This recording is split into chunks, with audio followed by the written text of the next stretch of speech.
अगला अध्याय। मेरुगिरी के स्कंदन सरोवर के तट पर मुनियों का सनत कुमार जी से मिलना, भगवान नंदी का वहां आना और दृष्टिपात मात्र से पाशछेदन एवं ज्ञान योग का उपदेश करके चले जाना, शिव पुराण की महिमा तथा ग्रंथ का उपसंहार। सूत जी कहते हैं, वहां मेरु पर्वत पर सागर के समान एक विशाल सरोवर है जिसका नाम स्कंदन सर है। उसका जल अमृत के समान स्वादिष्ट, शीतल, स्वच्छ, अगाध और हल्का है। वह सरोवर सब ओर से स्फटिक मणि के शिलाखंडों द्वारा संगठित हुआ है। उसके चारों ओर सभी ऋतुओं में खिलने वाले फूलों से भरे हुए वृक्ष उसे आच्छादित किए रहते हैं। उस सरोवर में सेवार, उत्पल, कमल और कुमुद के पुष्प तारों के समान शोभा पाते हैं। उसकी तरंगें बादलों के समान उठती रहती हैं, जिससे जान पड़ता है कि आकाश ही भूमि पर उतर आया है। वहां सुखपूर्वक उतरने चढ़ने के लिए सुंदर घाट और सीढ़ियां हैं। वहां की भूमि नीली शिलाओं से आबद्ध है। आठों दिशाओं की ओर से वह सरोवर बड़ी शोभा पाता है। वहां बहुत से लोग नहाने के लिए उतरते हैं और कितने ही नहाकर निकलते रहते हैं।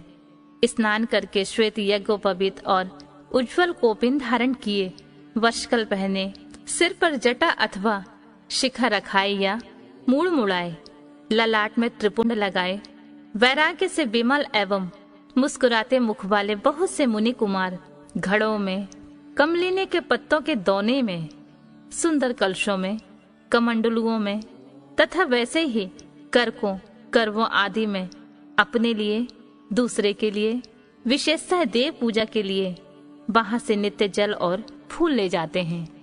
वहां ईष्ट और शिष्ट पुरुष जल में स्नान करते देखे जाते हैं। उस सरोवर के किनारे की शिलाओं पर तिल, अक्षत, फूल और छोड़े हुए पवित्र दृष्टिगोचर होते हैं।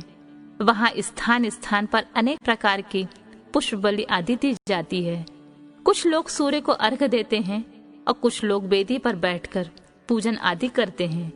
उस सरोवर के उत्तर तट पर एक कल्प वृक्ष के नीचे हीरे की शिला से बनी हुई वेदी पर कोमल मृग चर्म बिछाकर सदा बाल रूपधारी सनत कुमार जी बैठे थे। वे अपने अविचल समाधि से उसी समय उपरत हुए थे। उस समय बहुत से ऋषि मुनि उनकी सेवा में बैठे थे और योगेश्वर भी उनकी पूजा करते थे। नैमिषारण्य के मुनियों ने वहां सनत कुमार जी का दर्शन किया, उनके चरणों में मस्तक झुकाया और उनके आसपास बैठ गए। सनत कुमार जी के पूछने पर उन ऋषियों ने उनसे ज्यों ही अपने आगमन का कारण बताना आरंभ किया, त्यों ही आकाश में दुदुम्बियों का तुमुल नाद सुनाई दिया। उसी समय सूर्य के समान तेजस्वी एक विमान दृष्टिगोचर हुआ, जो असंख्य गणेश्वरों द्वारा चारों ओर से घिरा हुआ था। उसमें अप्सराएं तथा रुद्र कन्याएं भी थीं। वहां मृदंग, ढोल और वीणा की ध्वनि गूंज रही थी। उस विमान में विचित्र रत्न जटित चंदोबा तना था और मोतियों की लड़ियां उसकी शोभा बढ़ा रही थीं। बहुत से मुनि, सिद्ध, गंधर्व, यक्ष, चारण और किन्नर नाचते गाते और बाजा बजाते हुए उस विमान को सब ओर से घेरकर चल रहे थे। उसमें वृषभ चिन्ह से युक्त और मूंगे के दंड से विभूषित ध्वजा पताका फहरा रही थी, जो उसके गोपुर की शोभा बढ़ाती थी। उस विमान के मध्य भाग में दो चमरों के बीच चंद्रमा के समान उज्जवल मणिमय दंड वाले शुद्ध छत्र के नीचे दिव्य सिंहासन पर शिलाद पुत्र नंदी देवी सुयशा के साथ बैठे थे। वे अपनी कांति से, शरीर से तथा तीनों नेत्रों से बड़ी शोभा पा रहे थे। भगवान शंकर को आवश्यक कार्यों की सूचना देने वाले वे नंदी मानो जगत दृष्टा शिव के अलंघनीय आदेश की मूर्तिमान स्वरूप होकर वहां आए थे, अथवा उनके रूप में मानो साक्षात शंभु का संपूर्ण अनुग्रह ही साकार रूप धारण करके वह सबके सामने उपस्थित हुआ था। शोभाशाली श्रेष्ठ त्रिशूल ही उनका आयुध था। वे विश्वेश्वर गणों के अध्यक्ष हैं और दूसरे विश्वनाथ जी की भांति शक्तिशाली हैं। उनमें विश्व दृष्टा विधाताओं का भी विग्रह और अनुग्रह करने की शक्ति है। उनकी 4 भुजाएं हैं, अंग अंग में उदारता सूचित होती है। वे चंद्रलेखा से विभूषित हैं, कंठ में नाग और मस्तक पर चंद्रमा उनके अलंकार है। वे साकार ऐश्वर्य और सक्रिय सामर्थ्य के स्वरूप से जान पड़ते हैं। उन्हें देखकर ऋषियों सहित ब्रह्मपुत्र सनत कुमार का मुख प्रसन्नता से खिल उठा। वे दोनों हाथ जोड़कर उठे और उन्हें आत्मसमर्पण सा करते हुए खड़े हो गए। इतने में ही वह विमान धरती पर आ गया। सनत कुमार जी ने देवनंदी को साष्टांग प्रणाम करके उनकी स्तुति की और मुनियों का परिचय देते हुए कहा, ये 6 कुलों में उत्पन्न ऋषि हैं, जो नैमिषारण्य में दीर्घकाल से सत्र का अनुष्ठान करते हैं। ब्रह्मा जी के आदेश से आपका दर्शन करने के लिए ये लोग पहले से ही यहाँ आए हुए हैं। ब्रह्मपुत्र सनत कुमार जी का यह कथन सुनकर नंदी ने दृष्टिपात्र मात्र से उन सबके पाशों को तत्काल काट डाला और ईश्वरीय शैव धर्म एवं ज्ञान योग का उपदेश देकर वे फिर महादेव जी के पास चले गए। सनत कुमार ने वह समस्त ज्ञान साक्षात मेरे गुरु व्यास को दिया और पूजनीय व्यास जी ने मुझे संक्षेप में सब कुछ बताया। त्रिपुरारी शिव के इस पुराण रत्न का उपदेश देकर न जानने वाले लोगों को नहीं देना चाहिए। जो भक्त और शिष्य ना हो उसको तथा नास्तिकों को भी इसका उपदेश नहीं देना चाहिए। यदि मोहवश इन अनधिकारियों को इसका उपदेश दिया गया हो तो वह नरक प्रदान करता है। जिन लोगों ने सेवानुगत मार्ग से इस पुराण का उपदेश दिया, लिया, पढ़ा अथवा सुना है, उनको यह सुख तथा धर्म आदि वर्ग प्रदान करता है और अंत में निश्चय ही मोक्ष देता है। इस पौराणिक मार्ग के संबंध से आप लोगों ने और मैंने एक दूसरे का उपकार किया है, अतः मैं सफल मनोरथ होकर जा रहा हूँ।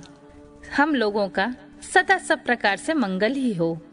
सूत जी के आशीर्वाद देकर चले जाने और प्रयाग में उस महायज्ञ के पूर्ण हो जाने पर वे सदाचारी मुनि विषय कलुषित कालिकाल में आने से काशी के आसपास निवास करने लगे।